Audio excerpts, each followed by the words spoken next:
یا میری honourable court کے اوپر کوئی الزام لگائے کہ جی وہ پارلیمنٹ کے قوانین کو اسٹرائک ڈاؤن کر رہی ہے، یہ پارلیمنٹ کے اختیارات کو کم کر رہی ہے، یہ پارلیمنٹ کے کام میں مداخلت کر رہی ہے، میں نہیں چاہتا کہ کوئی یہ بات اٹھ کر کہے. تو اس لیے جو 26ویں آئینی ترمیم ہے یہ بڑی امپورٹنٹ ہے. یہ جی اصلاحاتی پیکج جو 26ویں آئینی ترمیم اصلاحاتی پیکج ہے، اس میں ہے کیا؟ اس میں یہ ہے کہ جی سپریم کورٹ از خود نوٹس نہیں لے سکے گی، آئینی معاملات میں ہائی کورٹس کے از خود نوٹس لینے پر بھی مکمل پابندی ہوگی. 26ویں آئینی ترمیم میں لکھا ہے کہ آئین سے چیف جسٹس آف پاکستان کا لفظ ختم کر کے chief justice of supreme court کر دیا جائے گا. یہ بڑا امپورٹنٹ ہے پوائنٹ کہ آئین سے چیف جسٹس آف پاکستان کا لفظ ختم کر کے chief justice of supreme court کر دیا جائے گا. وفاقی آئینی عدالت قائم کی جائے گی. صدارتی ریفرنس پر سماعت اور آئینی تشریح سے متعلق تمام اپیلیں آئینی عدالت کو منتقل ہوں گی. کسی جماعت کو کالعدم قرار دینے کا ریفرنس آئینی عدالت سنے گی. سپریم کورٹ اور آئینی عدالت کے الگ الگ چیف جسٹس ہوں گے. چیف جسٹس کا تقرر قومی اسمبلی کی 8 رکنی کمیٹی کرے گی. 3 سینئر ترین ججز میں سے ایک چیف جسٹس بنے گا.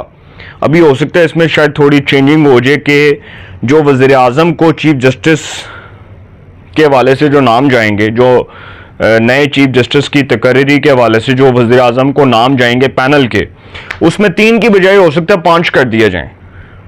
اور غالب امکان ہے کہ جو 5 نام ہوں گے اس میں سے چوتھا یا 5واں نام جو اس کو چیف جسٹس بنا دیا جائے. یہ بھی ہو سکتا ہے، جس طرح آرمی میں ہوتا ہے کہ موسٹ جو 5 جو سینئر جرنیل ہوتے ہیں ان کے نام وزیر اعظم کو بھیجے جاتے ہیں، اور وہ 5 ناموں میں سے وزیر اعظم ایک نام کو پک کرتے ہیں اور اس کو اپوائنٹ کر دیتے ہیں. اب یہ جو 5 نام ہوں گے، یہ جو 3 نام ہیں، اس کے حوالے سے کہا گیا کہ قومی اسمبلی کی 8 رکنی کمیٹی فیصلہ کرے گی. 3 سینئر ترین ججز میں سے ایک چیف جسٹس بنے گا. صدر کو بھیجی گئی ایڈوائس پر کوئی سوال نہیں اٹھایا جا سکے گا. دونوں عدالتوں کے چیف جسٹس صاحبان کی مدت ملازمت 3 سال ہوگی.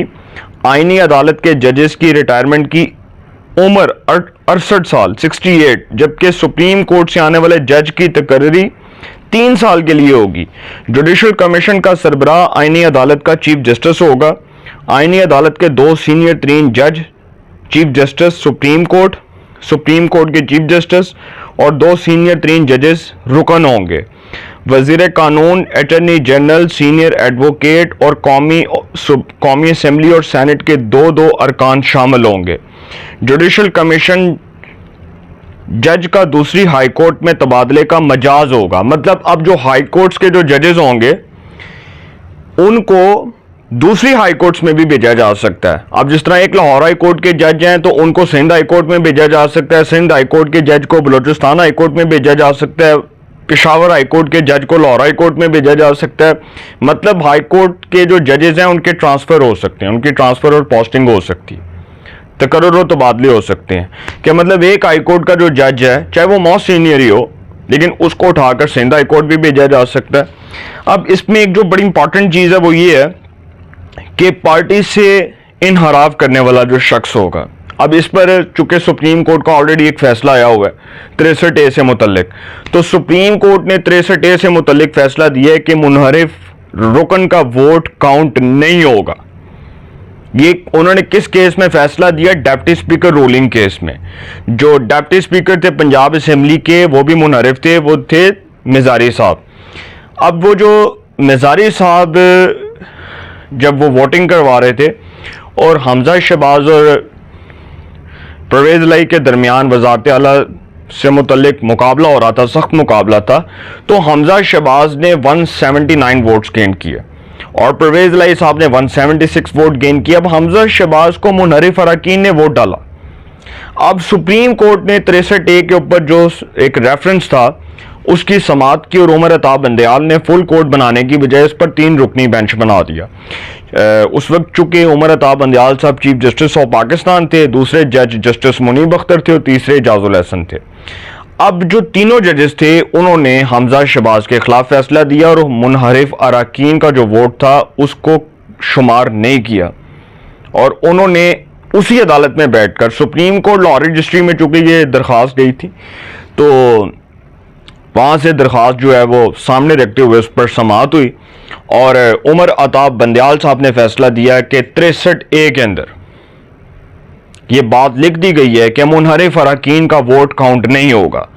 منیب اختر صاحب جن کو پہلے وکلا سمجھاتے رہے کہ جی 63A کے اندر تو سر پارلیمانی ہیڈ کا کہیں ذکر نہیں ہے، پارٹی چیئرمین کا ذکر ہے، تو منیب اختر صاحب کہتے رہے کہ پارلیمانی ہیڈ ہی لکھا ہوا ہے، پارٹی چیئرمین تو کہیں نہیں لکھا۔ حالانکہ 63A کے اندر جو آنریبل جج نے بات کی ہے، جو معزز جج نے بات کی ہے، 63A کے اندر لکھا ہے کہ کوئی بھی رکن ووٹ کاسٹ کرتا ہے یا ووٹ دیتا ہے تو وہ پارٹی چیئرمین کی ہدایات کے مطابق ووٹ کاسٹ کرے گا۔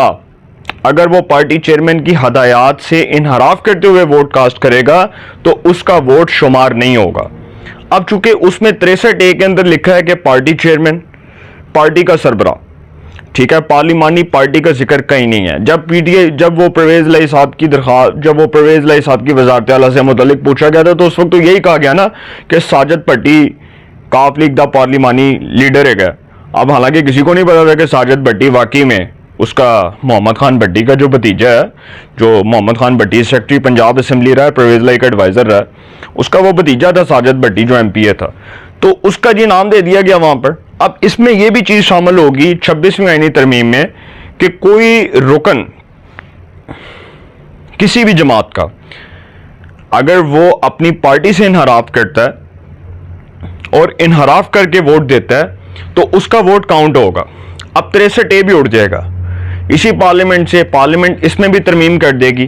تو سر یہ تھی 26ویں آئینی ترمیم جو میں نے آپ کے سامنے رکھی ہے، اس کے کچھ مندرجہ ذیل نکات میں نے آپ کے سامنے ڈسکس کیے ہیں۔ مزید اس میں کیا پیش رفت ہوتی ہے یہ آنے والا وقت بتائے گا، مزید کیا چینجنگز ہوتی ہیں، لیکن ایک چیز جو بڑی امپورٹنٹ ہے وہ یہ ہے کہ 26ویں آئینی ترمیم کہ جو نکات میں نے آپ سے بیان کیے ہیں، اس کے بعد ایک چیز تو کلیئر ہوگی کہ chief justice of Pakistan justice قاضی فائز عیسیٰ مزید 3 سال عدالتی سربراہ کے طور پر کام کریں گے اور آئینی عدالت آئینی کیسز بھی سنے گی۔ تمام جو پٹیشنز ہیں، جتنی بھی آئینی عدالت کے جو آئینی درخواستیں ہوں گی وہ آئینی عدالت میں سنی جائیں گی اور آئینی عدالت کو اپیل سننے کا بھی رائٹ ہوگا اور آئینی عدالت کے پاس ہی ریفرنس جائے گا۔